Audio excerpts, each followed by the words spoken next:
Chapter 3. The more haste, the worse speed. Learn to win a lady's faith, nobly as the thing is high, bravely as for life and death, with a loyal gravity.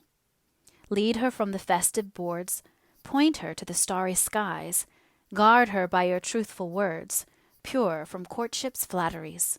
Mrs. Browning. Mr. Henry Lennox. Margaret had been thinking of him only a moment before, and remembering his inquiry into her probable occupations at home. It was parler du soleil, et l'on en voit les rayons. And the brightness of the sun came over Margaret's face as she put down her board and went forward to shake hands with him. "Tell Mamma, Sarah," said she. "Mamma and I want to ask you so many questions about Edith. I am so much obliged to you for coming." "Did not I say that I should?" asked he in a lower tone than that in which he had spoken. "But I heard of you so far away in the Highlands that I never thought Hampshire could come in." "Oh," said he more lightly, "our young couple were playing such foolish pranks, running all sorts of risks, climbing this mountain, sailing on that lake, and I really thought they needed a mentor to take care of them, and indeed they did. They were quite beyond my uncle's management, and kept the old gentleman in a panic for 16 hours out of the 24. Indeed, when I once saw how unfit they were to be trusted alone, I thought it my duty not to leave them till I had seen them safely embarked at Plymouth." "Have you been at Plymouth?" Oh, Edith never named that. To be sure, she had written in such a hurry lately. "Did they really sail on Tuesday?" "Really sailed, and relieved me from many responsibilities. Edith gave me all sorts of messages for you. I believe I have little diminutive notes somewhere. Yes, here it is." "Oh, thank you," exclaimed Margaret, and then, half wishing to read it alone and unwatched, she made the excuse of going to tell her mother again. Sarah surely had made some mistake, that Mr. Lennox was there. When she had left the room, he began in his scrutinizing way to look about him. The little drawing-room was looking its best in the streaming light of the morning sun. The middle window in the bow was opened, and clustering roses and the scarlet honeysuckle came peeping round the corner. The small lawn was gorgeous with verbenias and geraniums of all bright colors, but the very brightest outside made the colors within seem poor and faded. The carpet was far from new, the chintz had often been washed. The whole apartment was smaller and shabbier than he had expected, as background and framework for Margaret herself so queenly. He took up one of the books lying on the table. It was the Paradise of Dante, in the proper old Italian binding of white vellum and gold.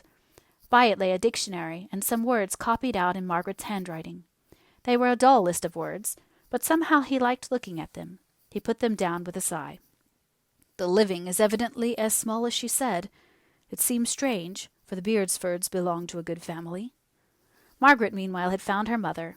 It was one of Mrs. Hale's fitful days, when everything was a difficulty and a hardship, and Mr. Lennox's appearance took this shape, although secretly she felt complimented by his thinking it worth while to call. "It is most unfortunate. We are dining early to-day, and having nothing but cold meat, in order that the servants may get on with their ironing, and yet of course we must ask him to dinner, Edith's brother-in-law and all. And your papa is in such low spirits this morning about something, I don't know what. I went into the study just now, and he had his face on the table, covering it with his hands. I told him I was sure Helston air did not agree with him any more than with me, and he suddenly lifted up his head and begged me not to speak a word more against Helston. He could not bear it. If there was one place he loved on earth, it was Helston. But I am sure, for all that, it is the damp and relaxing air." Margaret felt as if a thin, cold cloud had come between her and the sun.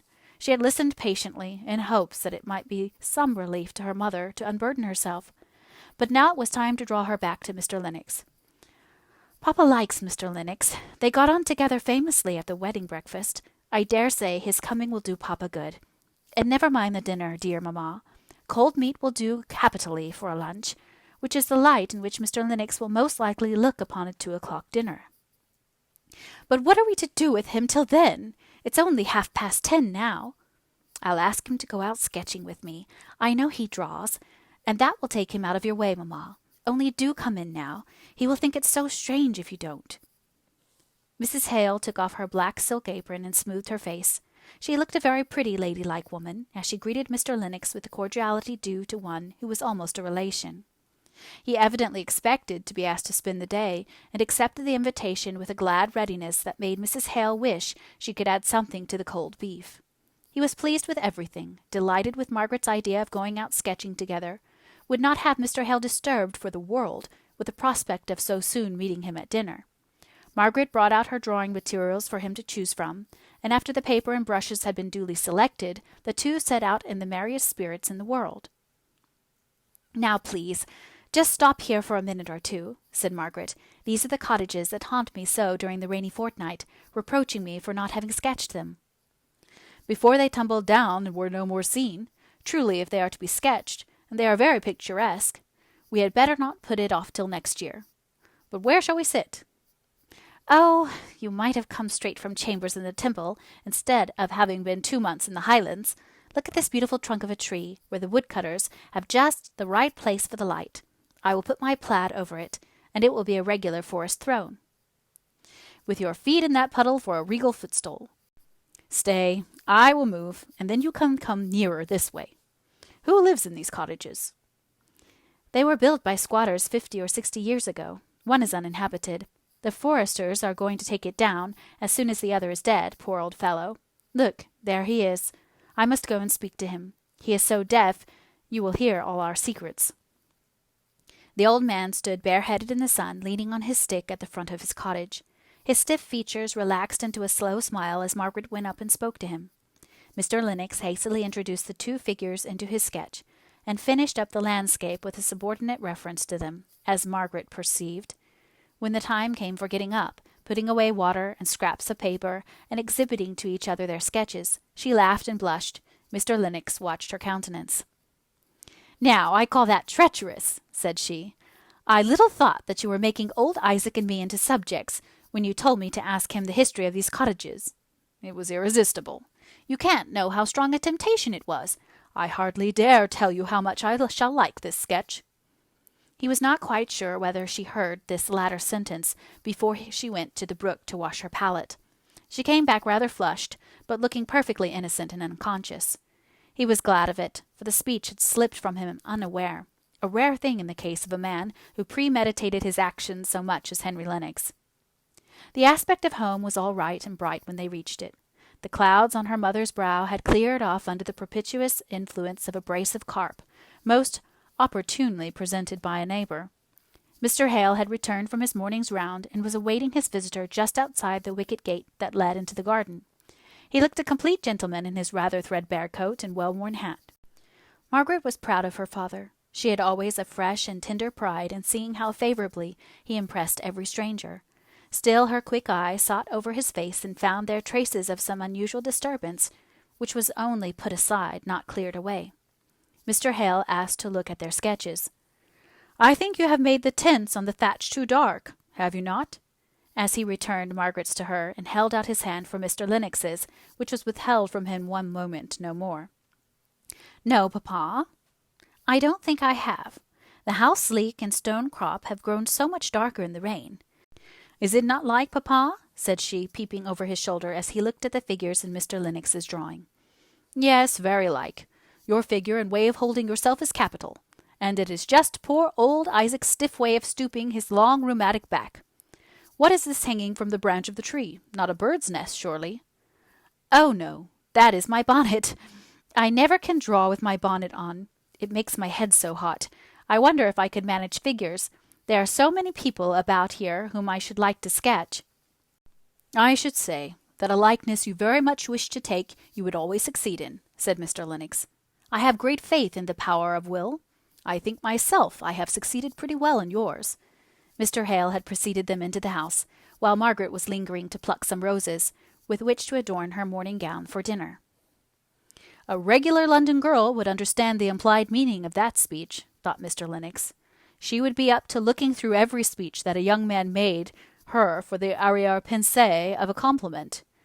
But I don't believe Margaret—" "Stay," exclaimed he, "let me help you." And he gathered for her some velvety cramoisy roses that were above her reach, and then, dividing the spoil, he placed 2 in his buttonhole, and sent her in, pleased and happy to arrange her flowers. The conversation at dinner flowed on quietly and agreeably. There were plenty of questions to be asked on both sides. the latest intelligence which each could give of Mrs. Shaw's movements in Italy to be exchanged, and in the interest of what was said, the unpretending simplicity of the parsonage ways, above all in the neighbourhood of Margaret, Mr. Lennox forgot the little feeling of disappointment with which he had first perceived that she had spoken but the simple truth when she had described her father's living as very small. "Margaret, my child, you might have gathered us some pears for our dessert," said Mr. Hale, as the hospitable luxury of a freshly decanted bottle of wine was placed on the table. Mrs. Hale was hurried. It seemed as if desserts were impromptu and unusual things at the parsonage, whereas if Mr. Hale would only have looked behind him, he would have seen biscuits and marmalade and what not all arranged in formal order on the sideboard. But the idea of pears had taken possession of Mr. Hale's mind, and was not to be got rid of. "There are a few brown beurrés against the south wall which are worth all foreign fruits and preserves. Run, Margaret, and gather some." "I suppose that we adjourn into the garden and eat them there," said Mr. Lennox. "Nothing is so delicious as to set one's teeth into the crisp, juicy fruit, warm and scented by the sun. The worst is, the wasps are impudent enough to dispute it with one, even at the very crisis and summit of enjoyment." He rose as if to follow Margaret, who had disappeared through the window. He only awaited Mrs. Hale's permission.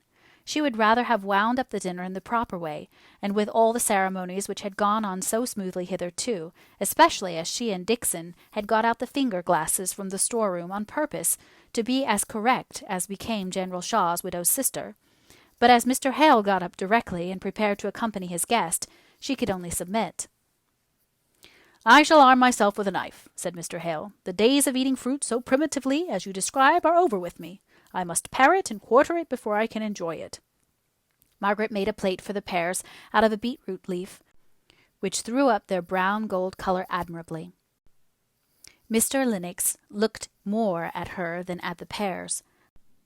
But her father, inclined to cull fastidiously the very zest and perfection of the hour he had stolen from his anxiety, chose daintily the ripest fruit, and sat down on the garden bench to enjoy it at his leisure. Margaret and Mr. Lennox strolled along the little terrace walk under the south wall, where the bees still hummed and worked busily in their hives. "What a perfect life you seem to live here. I have always felt rather contemptuously toward the poets before, with their wishes, 'Mine be a cot beside a hill,' and that sort of thing. But now I am afraid that the truth is, I have been nothing better than a Cockney. Just now I feel as if 20 years' hard study of law would be amply rewarded by 1 year of such an exquisite, serene life as this. Such skies! Looking up, such crimson and amber foliage, so perfectly motionless as that," pointing to some of the great forest trees which shut in the garden as if it were a nest. "You must please to remember that our skies are not always as deep as blue as they are now. We have rain, and our leaves do fall and get sodden, though I think Helston is about as perfect a place as any in the world. Recollect how you rather scorned my description of it one evening in Harley Street, a village in a tale. Scorned, Margaret, that is rather a hard word." "Perhaps it is, only I know I should have liked to have talked to you of what I was very full at the time, and you, what must I call it then, spoke disrespectfully of Helston as a mere village and a tale." "I will never do so again," said he warmly. They turned the corner of the walk. "I could almost wish, Margaret—" He stopped and hesitated. It was so unusual for the fluent lawyer to hesitate that Margaret looked up at him in a little state of questioning wonder. But in an instant, from what about him she could not tell, she wished herself back with her mother, her father, anywhere away from him, for she was sure he was going to say something to which she should not know what to reply. In another moment the strong pride that was in her came to conquer her sudden agitation, which she hoped he had not perceived. Of course, she could answer, and answer the right thing, and it was poor and despicable of her to shrink from hearing any speech, as if she had not power to put an end to it with her high maidenly dignity. "Margaret," said he, taking her by surprise, and getting sudden possession of her hand, so that she was forced to stand still and listen, despising herself for the fluttering at her heart all the time. "Margaret, I wish you did not like Helston so much, did not seem so perfectly calm and happy here. I have been hoping for these 3 months past to find you regretting London, and London friends, a little, enough to make you listen more kindly," for she was quietly but firmly striving to extricate her hand from his grasp. To one who has not much to offer, it is true, nothing but prospects in the future, but who does love you, Margaret, almost in spite of himself. Margaret, have I startled you too much? Speak!" For he saw her lips quivering almost as if she were going to cry. She made a strong effort to be calm. She would not speak till she had succeeded in mastering her voice, and then she said, "I was startled. I did not know that you cared for me in that way. I have always thought of you as a friend, and please, I would rather go on thinking of you so. I don't like to be spoken to as you have been doing. I cannot answer you as you want me to do, and yet I should feel so sorry if I vexed you." "Margaret," said he, looking into her eyes, which met his with their open, straight look, expressive of the utmost good faith and reluctance give pain. "Do you," he was going to say, "love anyone else?" But it seemed as if this question would be an insult to the pure serenity of those eyes. "Forgive me, I have been too abrupt. I am punished. Only let me hope. Give me the poor comfort of telling me you have never seen any one whom you could—" Again a pause. He could not end his sentence. Margaret reproached herself acutely as the cause of his distress. "Ah! If you had but never got this fancy into your head! It was such a pleasure to think of you as a friend." "But I may hope, may I not, Margaret, that some time you will think of me as a lover? Not yet, I see. There is no hurry. But some time." She was silent for a minute or two, trying to discover the truth as it was in her own heart before replying. Then she said, "I have never thought of you but as a friend. I like to think of you so, but I am sure I could never think of you as anything else. Pray let us both forget that all this—" disagreeable, she was going to say, but stopped short. "Conversation has taken place." He paused before he replied. Then, in his habitual coldness of tone, he answered, "Of course, as your feelings are so decided, and as this conversation has been so evidently unpleasant to you, it had better not be remembered. That is all very fine in theory, that plan of forgetting whatever is painful, but it will be somewhat difficult for me, at least, to carry it into execution." "You are vexed," said she sadly. "Yet how can I help it?" She looked so truly grieved as she said this that he struggled for a moment with his real disappointment, and then answered more cheerfully, but still with a little hardness in his tone. "You should make allowances for the mortification, not only of a lover, Margaret, but of a man not given to romance in general, prudent, worldly, as some people call me, who has been carried out of his usual habits by the force of a passion. Well, we will say no more of that. But in the one outlet which he has formed for the deeper and better feelings of his nature, he meets with rejection and repulse. I shall have to console myself with scorning my own folly. A struggling barrister to think of matrimony." Margaret could not answer this. The whole tone of it annoyed her. It seemed to touch on and call out all the points of difference which had often repelled her in him. While yet he was the pleasantest man, the most sympathizing friend, the person of all others who understood her best in Harley Street, she felt a tinge of contempt mingle itself with her pain at having refused him. Her beautiful lip curled in a slight disdain. It was well that, having made the round of the garden, they came suddenly upon Mr. Hale, whose whereabouts had been quite forgotten by them. He had not yet finished the pear, which he had delicately peeled in one long strip of silver paper thinness, and which he was enjoying in a deliberate manner. It was like the story of the Eastern king who dipped his head into a basin of water, at the magician's command, and ere he instantly took it out went through the experience of a lifetime. Margaret felt stunned and unable to recover her self-possession enough to join in the trivial conversation that ensued between her father and Mr. Lennox. She was grave, and a little disposed to speak, full of wonder when Mr. Lennox would go, and allow her to relax into that thought on the events of the last quarter of an hour. He was almost as anxious to take his departure as she was for him to leave. But a few minutes' light and careless talking, carried on at whatever effort, was a sacrifice which he owed to his mortified vanity or his self-respect. He glanced from time to time at her sad and pensive face. "I am not so indifferent to her as she believes," thought he to himself. "I do not give up hope." Before a quarter of an hour was over, he had fallen into a way of conversing with quiet sarcasm, speaking of life in London and life in the country as if he were conscious of his second mocking self and afraid of his own satire. Mr. Hale was puzzled. His visitor was a different man to what he had seen him before at the wedding breakfast, and at dinner today a lighter, cleverer, more worldly man, and as such dissonant to Mr. Hale. It was a relief to all three when Mr. Lennox said he must go directly as if he meant to catch the 5 o'clock train. They proceeded to the house to find Mrs. Hale and wish her good-bye. At the last moment Henry Lennox's real self broke through the crust. "Margaret, don't despise me. I have a heart, notwithstanding all this good-for-nothing way of talking. As a proof of it, I believe I love you more than ever, if I do not hate you, for the disdain with which you have listened to me during this last half-hour. Good-bye, Margaret. Margaret."